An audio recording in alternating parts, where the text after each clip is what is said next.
और चित्रकूट धाम में हाथ में जल था। चलते चलते उन्हें एक सूखा हुआ पेड़ दिखाई पड़ता है, वृक्ष दिखाई पड़ता है। वो उस वृक्ष में पानी को डाल देते हैं और पानी डालते ही वो वृक्ष जो सूखा है वो हरा भरा हो जाता है, हरा भरा हो जाता है। उसमें से एक यक्ष निकलता है और यक्ष निकलने के बाद कहता है कि हे आचार्य श्री, आप कोई वरदान मांगो मुझसे। तुलसीदास जी कहते हैं, मुझे पूरे प्रभु राम के जीवन के चरित्र का वर्णन लिखना है। मुझे कोई ऐसा व्यक्ति बताए जो उनके जीवन के बारे में बता सके। वो यक्ष कहते हैं कि इस पृथ्वी पर केवल जीवंत भाव के एक देव है, वो है बजरंगबली श्री हनुमान। वही राम जी के बारे में बता सकते हैं। वो स्वामी तुलसीदास जी उनसे पूछते हैं, प्रभु कहां मिलेंगे?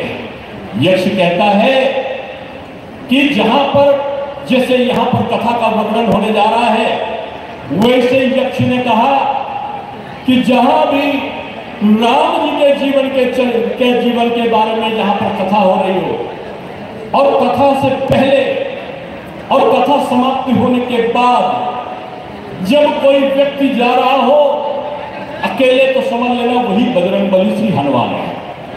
कहा यह जाता है जहां जहां सत्य है, जहां जहां ईश्वर का स्मरण है, जहां जहां भगवान का भजन है, जहां जहां राम का नाम है, इस पृथ्वी पर जीवंत भाव में बजरंगबली श्री हनुमान अदृश्य रूप में आशीर्वाद देने के लिए मानव को कहीं ना कहीं आ जाते हैं। ऐसे ही पंडाल लगा था। गोस्वामी तुलसीदास जी जाते हैं और जाने के पहले एक व्यक्ति वहां पर खड़ा है और जब कथा समाप्त होती है तो वही व्यक्ति धीरे धीरे जा रहा होता है।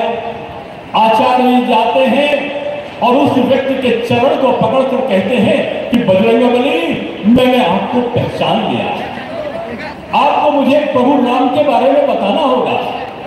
बजरंगबली कहते हैं, आचार्य श्री, मैं बगैर प्रभु की आज्ञा के मैं कुछ नहीं बता सकता। तो तुलसीदास जी कहते हैं कि प्रभु राम मुझे कहां मिलेंगे? तो बजरंगबली श्री हनुमान कहते हैं कि सच्चे मन से प्रभु का स्मरण करो, प्रभु स्वयं आपके पास चलकर आ जाएंगे। गोस्वामी तुलसीदास जी लिखते हैं, वो सरयू नदी के किनारे पर चित्रकूट के धाम पर वो चंदन घिस रहे हैं और तभी देखते हैं एक व्यक्ति उनको चंदन से टीका लगा रहा है और तभी बजरंगबली श्री हनुमान पक्षी का भेष करके कहते हैं, यही प्रभु राम है।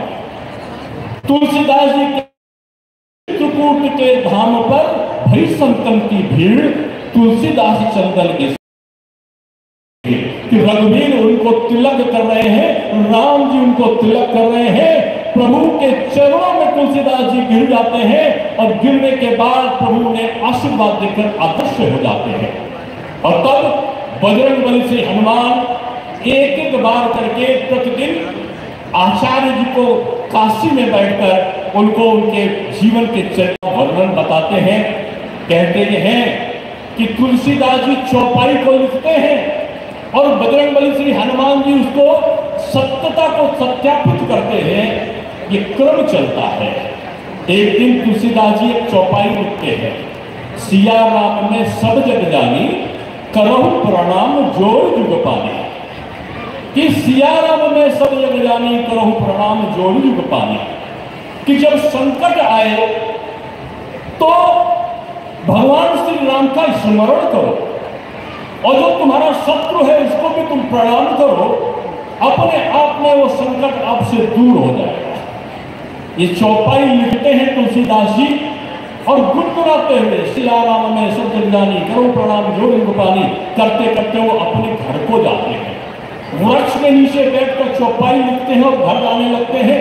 तब तक एक बालक आता है और बालक आने के बाद कहता है, आचार्य जी आगे मत जाना। क्यों? तुलसीदास जी पूछते हैं उस बालक से। वो बालक कहता है, आगे आपने लाल वस्त्र को धारण किया है आचार्य जी, और जो लाल वस्त्र को आपने धारण किया है आगे एक सांड